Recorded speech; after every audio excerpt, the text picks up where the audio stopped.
Я работаю с этой техникой с 2010 года. То есть она надежная, практичная. В лесу очень сложные, тяжелые условия для техники. Это та техника, с которой можно работать в лесу. Еще бы хотел отдельно выразить благодарность ребятам из Машцентра. Довольно быстро реагируют на все поломки, на все вопросы. Большое им спасибо. Работаю уже лет 5 сервисным механиком, занимаюсь непосредственно обслуживанием данной техники и ее ремонтом. Ездим по командировкам, в делянки выезжаем и ремонтируем уже именно в лесу. Ну, также есть у нас и ремонтная база в городе Сыктывкаре, достаточно большая, хорошая. Пытаемся развивать организацию нашу. У нас проходят соревнования между дилерами со всяких уголков России. Приезжают механики, те же сервисные, которые участвуют в соревнованиях. И вот я среди нашей организации занял первое место. Ну, она просто неприхотливая в обслуживании. Главное вовремя его делать. Все.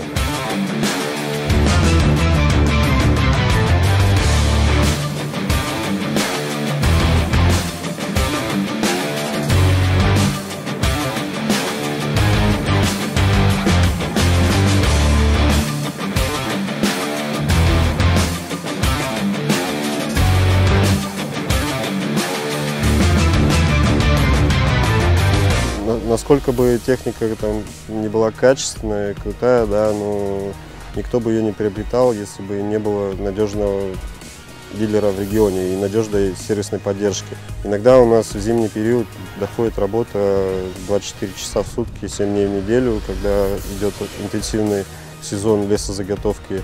То есть это требования наших клиентов, и которые персонал, технический персонал и сотрудники компании Лесмашцентр выполняют в полном объеме. Наши студенты проходят практику, они имеют возможность поработать на их тренажерах. Что касается самой компании, вот следует отметить, она находит очень интересные формы показать результат своей работы, показать именно, чем она занята, и оно относится к интересным очень встречам. Например, сегодняшняя, надеюсь, всем очень была интересна. Сегодня мы для своих клиентов показали два харвестера типа. Один на гусеничном ходу харвестер Komatsu PC200 и харвестер на колесном ходу Komatsu 931.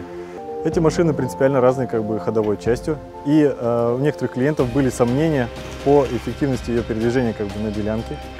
Сегодня мы им доказали, что она не менее эффективно передвигается по волоку и работает с той же производительностью, что и колесная машина. Но эффективная заготовка зависит не только от того, на какой базе передвигается машина, а именно от агрегата, который установлен на данную машину. Здесь сегодня были установлены одинаковые агрегаты. Клиенты увидели, что машины заготавливают именно так же. В целом мероприятие было организовано в кратчайшие сроки, и мы надеялись, что соберем достаточное количество клиентов и докажем не словами в офисе, а именно покажем работу комплекса в реальных условиях, то есть в делянке. Мы получили положительные отзывы клиентов. Такие совместные встречи, они плодотворно влияют на дальнейшую работу. И мы будем в будущем проводить эти мероприятия, повторять дальше.